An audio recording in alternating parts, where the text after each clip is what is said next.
irmãos, entramos hoje no capítulo 12 do livro do profeta Daniel, no Velho Testamento da Bíblia Sagrada. Nesse tempo,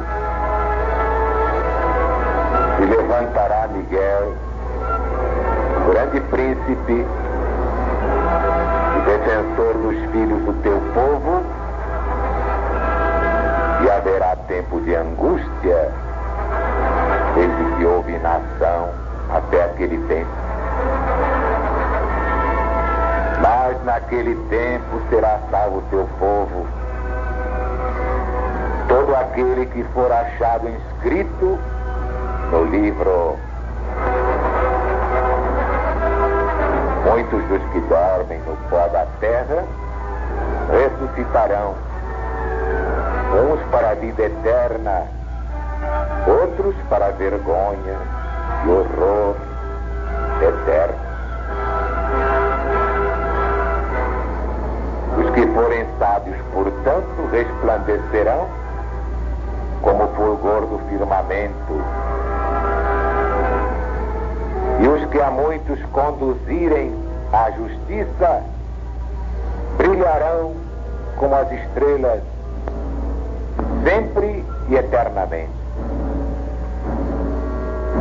Tu, porém, Daniel, encerra as palavras e sela o livro até o tempo do fim.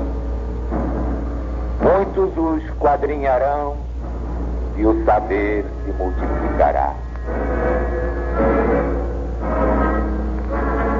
Então eu, Daniel, olhei, e eis que estavam em pé outros dois, um de uma banda do rio, o outro da outra banda.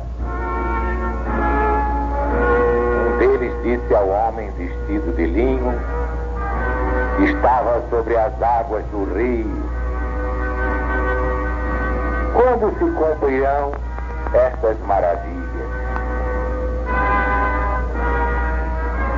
Ouvi o homem vestido de linho, que estava sobre as águas do rio, quando levantou a mão direita e a esquerda ao céu e jurou por aquele que vive eternamente que tudo isso aconteceria depois de um tempo, 2 tempos e metade de um tempo.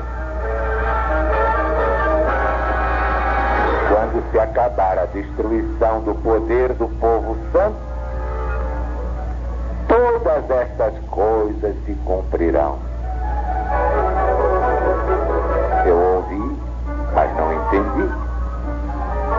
Então eu disse: meu senhor, qual será o fim destas coisas? Ele respondeu: vai, Daniel, porque estas palavras estão encerradas, seladas até o tempo do fim.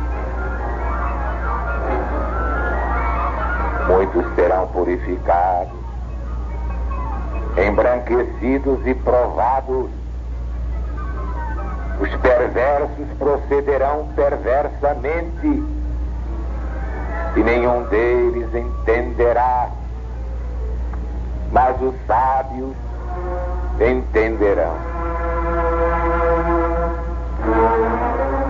Depois do tempo em que o costumeiro sacrifício for tirado e posta a abominação desoladora, haverá ainda 1290 dias.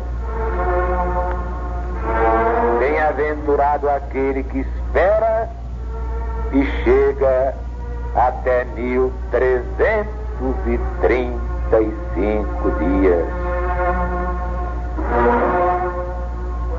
Tu, porém, segue o teu caminho até o fim, porque descansarás e ao fim dos dias te levantarás para receber a tua herança.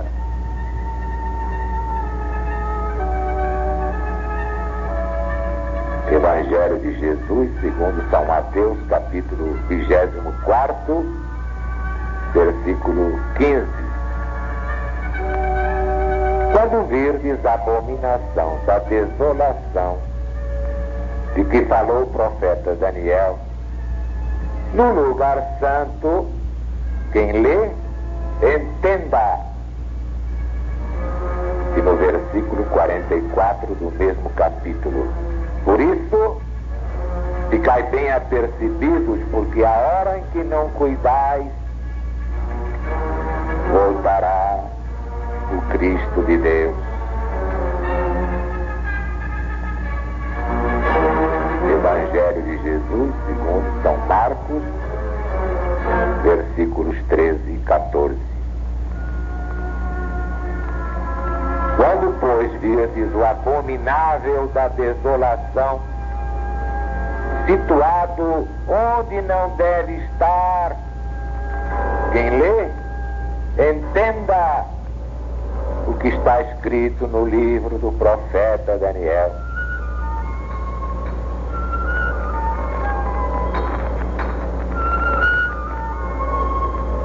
Primeiro livro dos Macabeus, capítulo 1, versículo 57.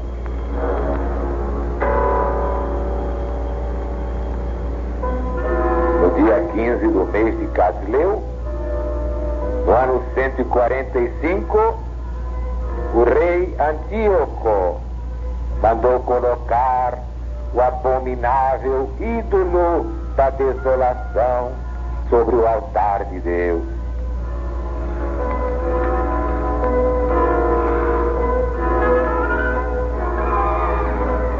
Como estamos vendo, Jesus recomenda atenção para a profecia de Daniel. Quem lê, entenda. Vejamos então o versículo 27 do capítulo 9 de Daniel, na tradução do padre Matos Soares.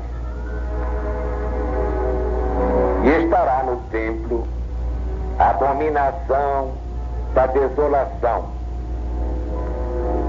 e a desolação permanecerá até a consumação e até ao fim do mundo. Qual o sentido da profecia? Escreveu Isaac Newton. A significação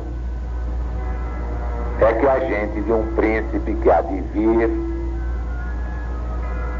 destruirá o santuário, abolindo o culto diário do verdadeiro Deus e espalhando sobre toda a região um exército de deuses falsos, e estabelecendo seu culto e domínio, causará a desolação dos judeus até ser preenchida a época dos gentios.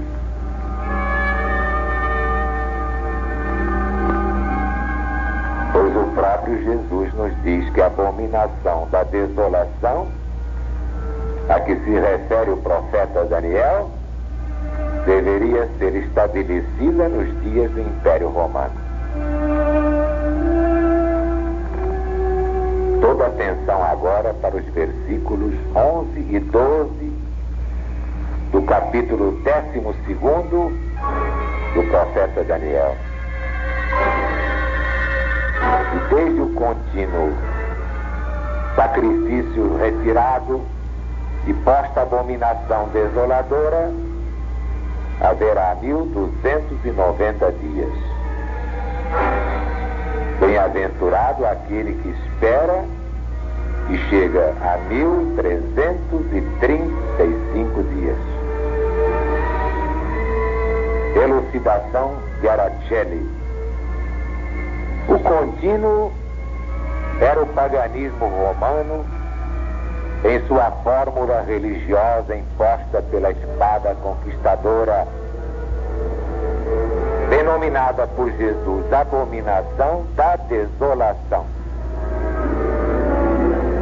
A abominação desoladora, que seria estabelecida em lugar do contínuo, o paganismo, pelos braços de homens poderosos, segundo o capítulo 11, versículo 31, é o papado em sua fórmula de religião, que estabeleceu pela espada desoladora, como comprova a sua própria história. Quando foi feita esta substituição da abominação da desolação romana pagã pela abominação desoladora romana papal, esclarece o versículo, dando um período profético de 1290 dias. Ora, isto significa que se trata de 1290 anos. Para entendermos perfeitamente o que a revelação mais uma vez nos quer ensinar com relação ao contínuo, vamos recordar que o papado substituiu o contínuo paganismo romano no trono temporal até 1798. Neste ano, a espada de Napoleão Bonaparte derribou da liderança na qual aqueles braços de homens poderosos o haviam empossado em lugar do contínuo. Por conseguinte, o período de 1290 dias, que são profeticamente outros tantos anos de supremacia papal, encontrou seu fim em 1798. Assim sendo, como a razão ensina, devemos fazer retroceder de 1798 os 1290 anos para termos a data exata, o ano exato em que o contínuo foi tirado, como abominação da desolação, para dar lugar ao papado, a abominação desoladora. Ora, realizando a simples operação, ou subtraindo 1290 de 1798, temos como resultado o ano 508, que é a data da tirada do contínuo ou da substituição definitiva do paganismo romano-ariano pelo papado romano. Na verdade, os fatos históricos provam que o poder temporal do Vaticano começou a tomar forma para o 508.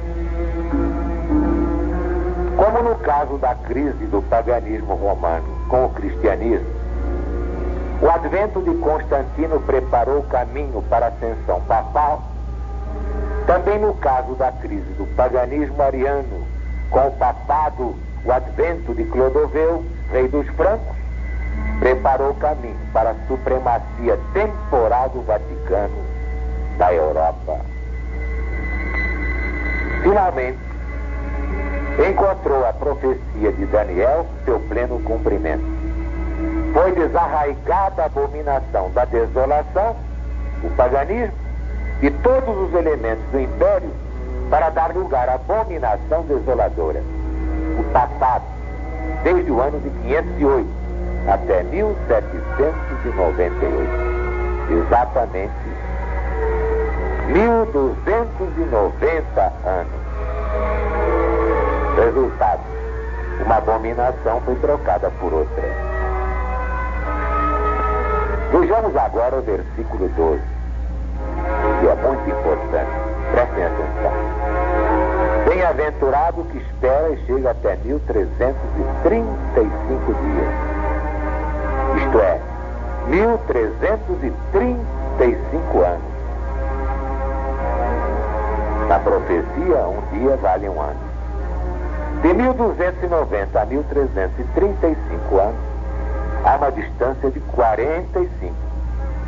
Ora, 1798 mais 45 igual a 1843.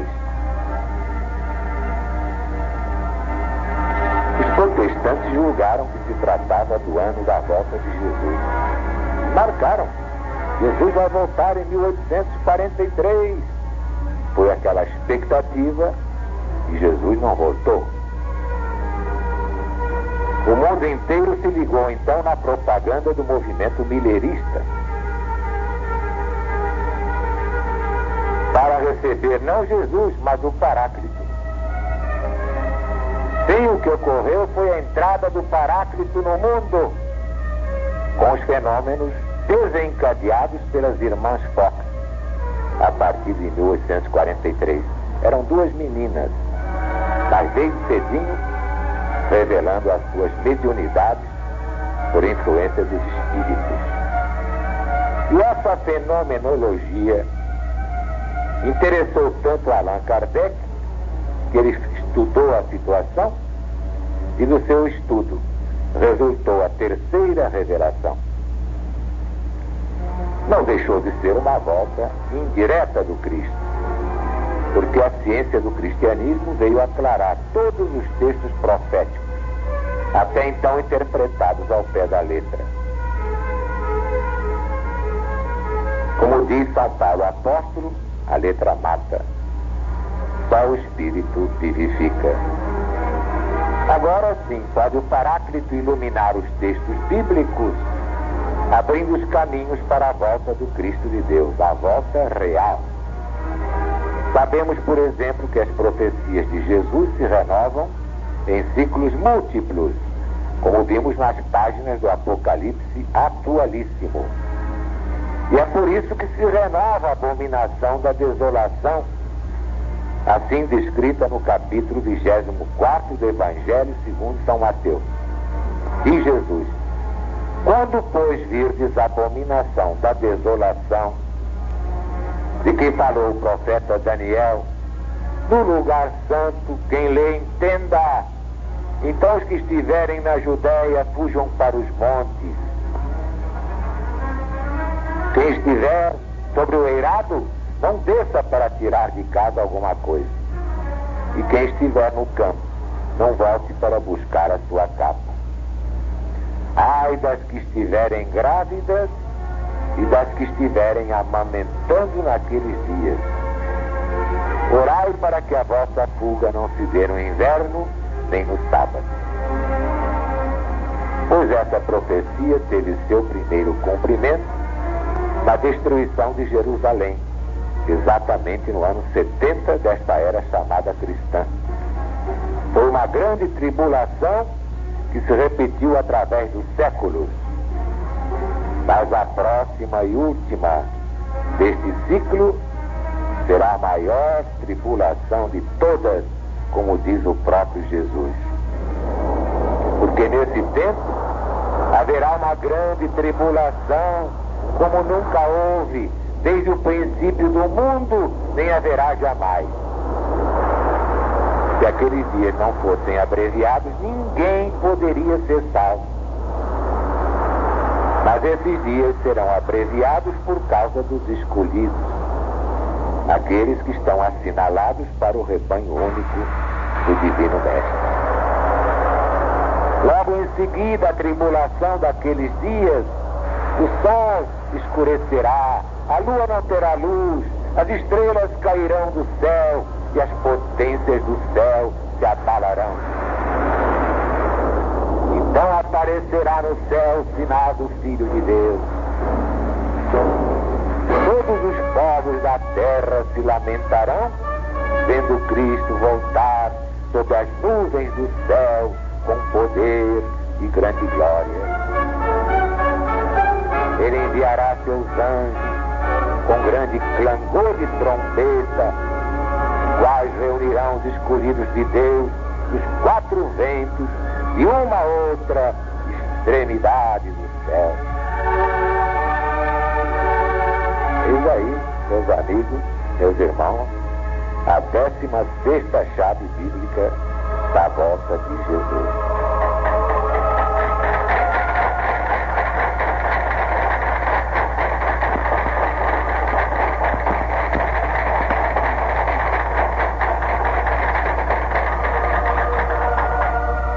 diante disso, como diz o Apocalipse, vamos repetir. Ora vem, Senhor Jesus. Deus está presente.